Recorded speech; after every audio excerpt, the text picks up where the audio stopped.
लाडक्या बहिणींसाठी एक महत्त्वाची आणि मोठी अपडेट। आता महिन्याचं मानधन वेळेत मिळण्यासाठी लाडक्या बहिणींना केवायसी करावी लागणार आहे। राज्यामधील लाडक्या बहिणींसाठी आता वेब पोर्टल सुद्धा उघडण्यात येणार आहे।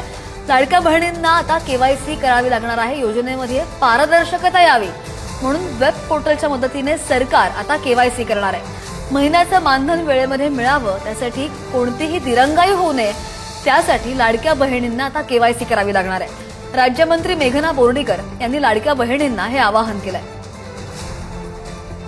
मुख्यमंत्री लाडकी बहीण योजना अधिक सुलभ, सुकर व पारदर्शक करण्यासाठी महाराष्ट्र सरकारने ladkibaheen.maharashtra.gov.in हे वेब पोर्टल चालू केलेलं आहे। सर्व लाडक्या बहिणींनी येत्या 2 महिन्यामध्ये केवायसी करून घ्यावी, जेणेकरून आपले दर महिन्याचे लाडक्या बहिणीचे हप्ते हे वेळेच्या वेळी खात्यामध्ये पडतील व आपल्याला पारदर्शकता राहील।